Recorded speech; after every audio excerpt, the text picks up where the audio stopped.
ভারতবর্ষে বাংলার মাটিতে বিজেপির এই পতাকা যদি কেউ পুঁতে থাকে তার নাম মমতা বন্দ্যোপাধ্যায়।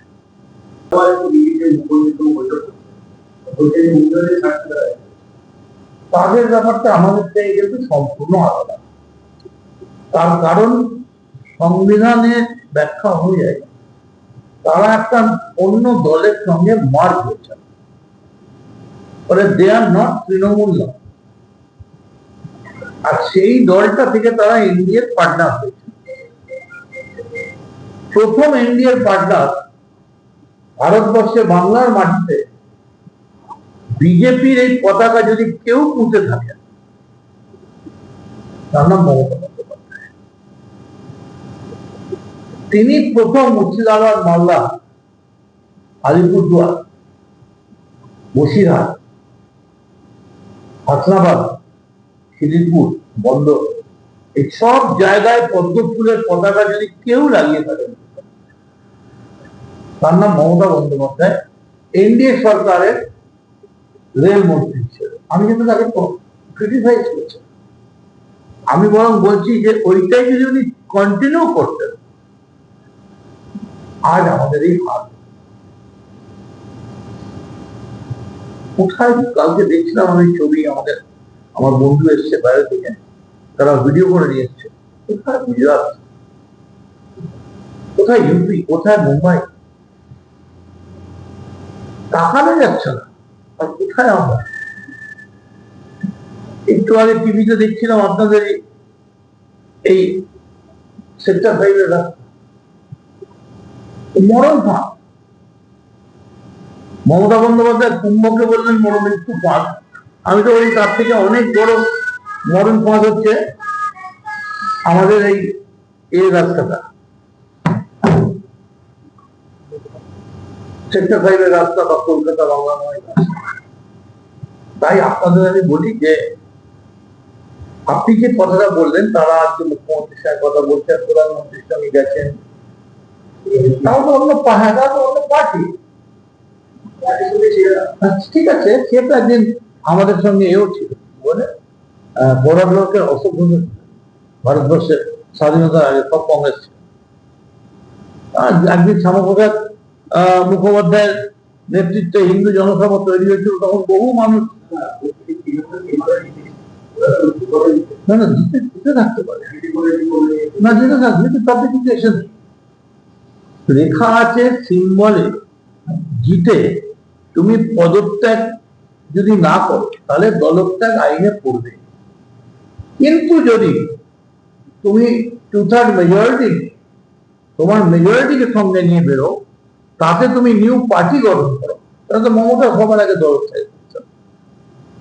মমতাও তো কংগ্রেস থেকে বেরিয়ে নতুন দল করেছে। আবার নতুন দল করার পরে তিনি বিজেপির সঙ্গে এনডিএ করেছেন। তাহলে আজকে এরা যা করছে, কি নাম, কাকলিরা, এনসিপিআই, সে একই কাজ আমাদের নেত্রী মমতা বন্দ্যোপাধ্যায় বলছে। তাদেরকে যদি ভুল হয় তাহলে মমতা বন্দ্যোপাধ্যায়টা ভুল। তবে আমি মমতা বন্দ্যোপাধ্যায়কে ব্যক্তিগত ভাবে কোনো অপমানজনক বা কোনো কিছু বলবো না। আমি তার রাজনৈতিক যে কারিক্রম, আমি সেইটা জায়গায় দাঁড়িয়ে বলবো এই রাস্তাটা পশ্চিমবঙ্গে যে বিজেপির সঙ্গে যাওয়া যায় এবং বসিরহাটে, বনগাঁতে, মালদা, মুর্শিদাবাদে যে পদ্ম ফুল আঁকা যায়, এটা যিনি প্রথম দেখিয়েছিলেন তার নাম মমতা বন্দ্যোপাধ্যায়। শুধু গিয়েছিলেন না, তাদের সঙ্গে তিনি জয়েন করে মন্ত্রিত্ব হয়েছিলেন এবং একটা দল ভেঙে তিনি বেরিয়েছিলেন। ফলে আপনি যদি দোষ করেন তাহলে সবটাই দোষ। However, আমি খালি এইটুকুনি বলবো, আসুন নতুন সরকারের মুখ্যমন্ত্রী, আমি তো অবাক হয়ে গেলাম। আমার মনে পড়লো না গত 20 বছরে আমি জেলার বা ব্লকের কোন নেতাকে একটা পুরো এত বড় কনভয় নিয়ে যাচ্ছে, দাদা দাঁড়ান, দাদা দাঁড়ান, ডাকছে পাড়ার ছেলেরা, তিনি দাঁড়িয়ে গিয়ে হাত মেলাচ্ছেন, ভয়ঙ্কর রিস্ক নিয়েছেন।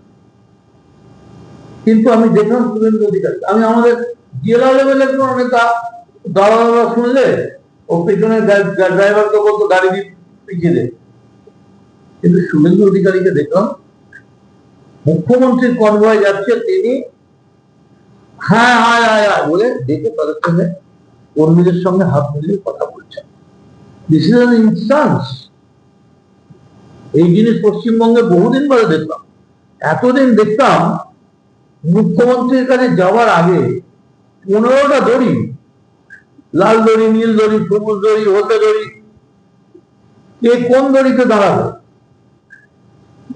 অমুক বাবু কোন দড়িতে দাঁড়াবে, অমুক ভাই কোন দড়িতে দাঁড়াবে, অমুক দাদা কোন দড়িতে দাঁড়াবে, সব ঠিক ছিল। তো আমি আপনাদের বলি, let us forgive and forget।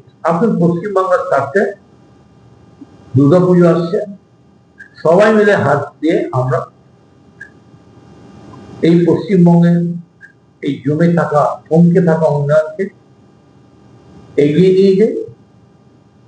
আর আবার আমি এই কথাই বলতে চাইছি, এই যে অভিষেক ব্যানার্জির সুপ্রিম কোর্টে নয়, হাইকোর্টে নয়, এতে আমাদের কোনো আমাদের কোনো ব্যাপার না। যাতে এগুলো না হয়, তাই জন্যই আমি আর কুণাল দুজনে মিলে, এবং যাবার আগে আমরা মমতা ব্যানার্জির কাছে গিয়েছিলাম। আমি দেখলাম